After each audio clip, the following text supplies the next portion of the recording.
Hey guys, everyone, and welcome back to the channel, and welcome to my Premier League predictions video for this year. This is gonna be my first out of a whole series of prediction videos I am gonna be doing, as I am also gonna be predicting in the next video results from other leagues. Now, this is gonna be in the form of tier list because all the other ones I would find were all score by score predictors, and if I do that, I'm not gonna get the table how I imagine it.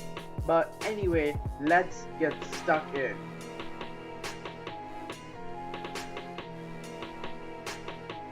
Let us start the predictions. So I'm gonna go position wise, and I'm gonna tell position names, and then we're gonna sort it through the entire tier list. So for 20th spot, I mean, so many people have put them there, and I agree with it. West Bromwich Albion. They played a lot of very exciting football last season in the Premier League. Not in the Premier League, sorry, the Championship.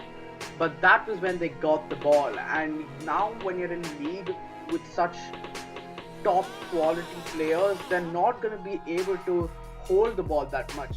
Factoring in the fact that they've lost Sam Johnston, their main goalkeeper from last season, and they've also going to have their main striker as Charlie Austin, a man who scored 17 goals for a relegated QPR. I don't see them staying up.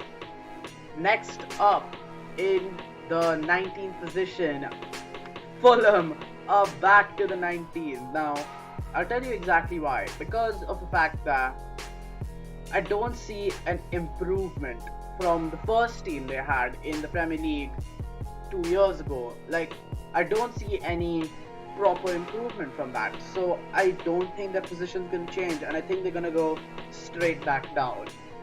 Next up, 18th, we've got Aston Villa, a team who a lot of people are tipping to go down, and so am I. Because if they lose Jack Grealish, then they're absolutely done for. But even with Grealish, I don't see them staying up. Because then they're going to be relying on Dean Smith and just Dean Smith, and that's a very risky strategy. Next up, we have 17th position, and it's time for the first controversial choice. I've got Sheffield United, the team that were in the Champions League and Europa League spots for majority of last season, finished 17th and narrowly avoiding relegation. And why, you may ask? Because their team is just not that good at all. Like, they were heavily punching above their weight in terms of results, and people like David McGoldrick, Ollie McBurney, and Chris Wilder. I love Chris Wilder as a coach, but is he really a person who's gonna consistently keep Sheffield United in that top 10 contention? I don't think so. This is where we're gonna see the drop.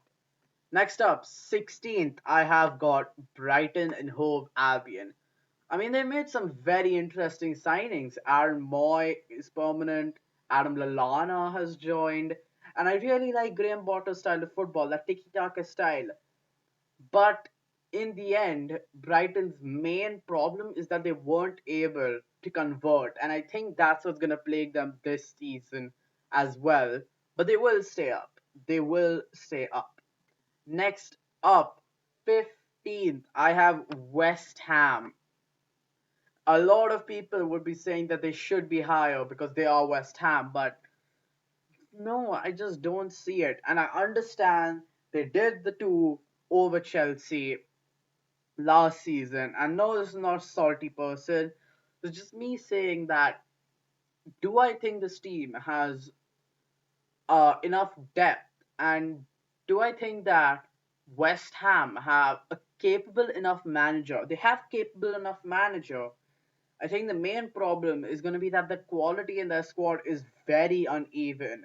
It starts out amazing in the attack, but then just slightly deteriorates on and on when you move towards the back line.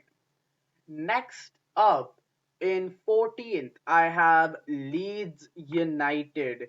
Now, a lot of Leeds fans will be complaining about the fact that I have put them in 14th. However, I think you should be taking this as a huge plus. That means you've guaranteed yourself another season in the Premier League. Now, actually, before quite a little time before I recorded the video, I had Leeds in the relegation zone, and I remember that they did sign Rodrigo though, who is exciting. He is a very experienced face as well. That's really the main thing that swayed me because he is a very experienced striker, and I could see him doing some bits for Leeds this year. Next up, Crystal Palace in 13th position. A lot of people are pushing them to more towards the relegation zone, but I think they'll survive pretty comfortably because I mean, how do I put the words for the mid-table of the Premier League? It's a very cutthroat place. Like it can really go any way, and that's really what I think. Palace can either go down or they can just stay up. Heck, they can even probably punch above their weight and reach in 10th position or something like that. But yeah, I do believe Palace will stay up pretty comfortably. Now, next up, I have got Southampton to finish 12th. Danny Ings looks interesting. If he manages to keep himself injury free, they could very well do better than this. And I'm excited for the Southampton team. It looks good. James Ward-Prowse is the middle, is a very creative person, and I really like that in a good mid-table sentiment. You really like to see those when, especially when you're facing teams like that. And I want to see if Southampton can do better because I really hope they do. And finally, I have got Newcastle in 11th. Now, Steve Bruce did so much better than I thought because I immediately thought the moment they signed him as their manager that they were going to go down in like 18th and 19th. But credit to him, he stayed up. Now, the main problem is going to be whether Joe Linton continues his rancid form of scoring absolutely nothing.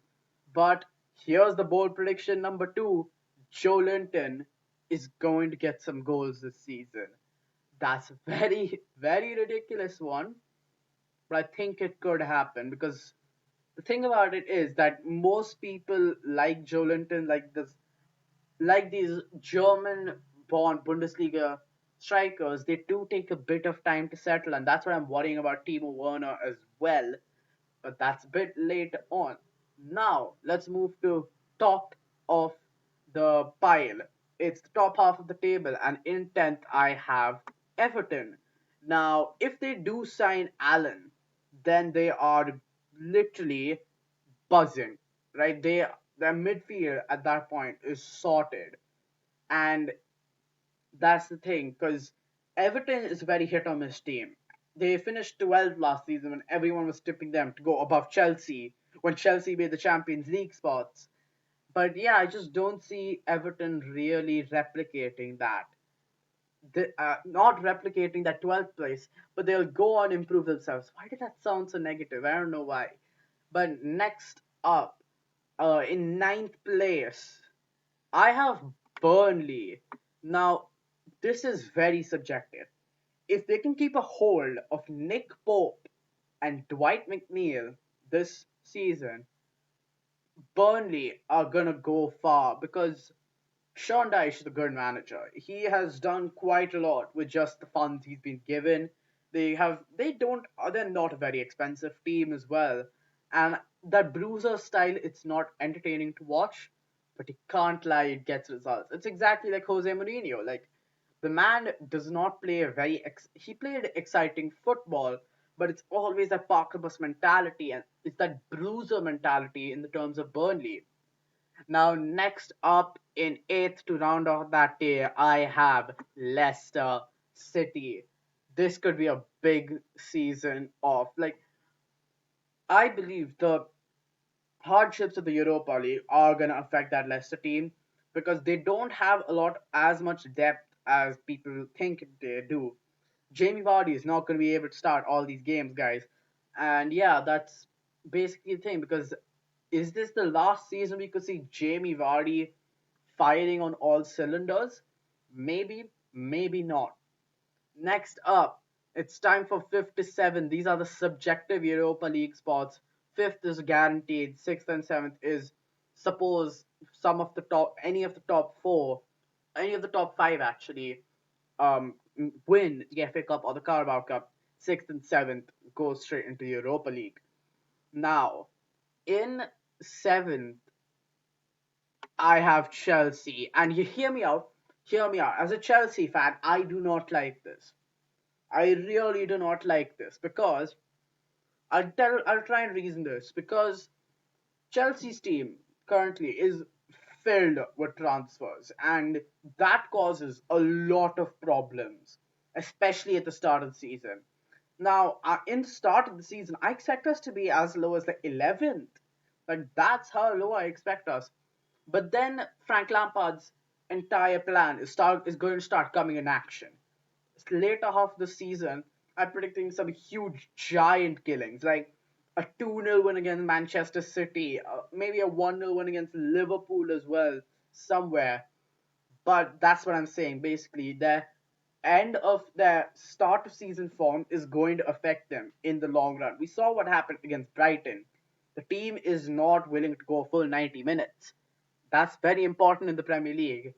And I think that's why I've put Chelsea in seventh. Now, sixth, I have got Tottenham. Now, again, don't like this as a Chelsea fan, but I can't lie that Jose Mourinho is doing an amazing job at Tottenham. At least in India, it's a shame we don't have the all or nothing Spurs edition because I hope that comes to India because that would be an amazing watch. But the basic thing I'm talking about is that the Spurs team is starting to gel together, and Mourinho's style is starting to really implicate and really hit into their heads. Thing I'm talking about is the fact that Jose Mourinho has now got that team to play his style of football, and they put up some huge results at the end of last season. And I think that form is going to continue. We've got Spurs finishing sixth. In fifth, narrowly missing out the Champions League, I've got Wolves. This was another thing where I had, until the last minute, Wolves in the Champions League spot. I had Wolves in fourth. Now, obviously, they could either absolutely bust with selling at Adama Traore, and now also they have a little older of a team. So they could flop, but I'm looking more to the positive side. This Wolves team looks entertaining. It looks fun to watch. And moreover, it looks like it can get results. And that's what I think will push Wolves to the end. Now, Champions League spots. Fourth place, I've got Arsenal. I don't like this. I don't like this. But Arsenal have done very well. Like obviously, I still believe Mikel Arteta is not the best coach for them. They should have gone for someone like Laurent Blanc, a person who is a proven winner. But hey, that's just me. And yeah, Arsenal, I think they can do really well this season. And I think that fourth place stereotype, which was under the Arsene Wenger era, it may come back. And this time it may not be draining for the Arsenal fans. It'll be rejoiceful for them. Now, third, I have got Manchester United. Ole Gunnar Solskjaer is still not a good manager. How many times do I say this? I think this is fully the team. Because is there any performance that you can say that that's an Ole Gunnar Solskjaer masterclass? No, you can't because half of the time when he takes charge of his team, most of the time they lose because on the pitch they have quite a lot of leaders, and I think that's what's going to push them to the end. Now it's time for me to predict the winner of the Premier League, and it was a toss up. It really was, but I can't look past Liverpool. I really can't look past Liverpool in this year because they are just class, aren't they? They're just class. They don't even need to make transfers to get where they want, and that in itself is a testament to how good they are. Man City, I think this again could go down to the last day of the season. Man City could be leading the entire way with just 3 points to go, and then Liverpool pull her out of the bag. Like literally, that's what I predict. It's gonna be that close. And with these predictions, it's looking like an interesting Premier League. But anyway, guys, thank you so much for watching the video. If you'd like, please like, share, and subscribe if you're new to the channel. And anyway, until the next prediction video, peace.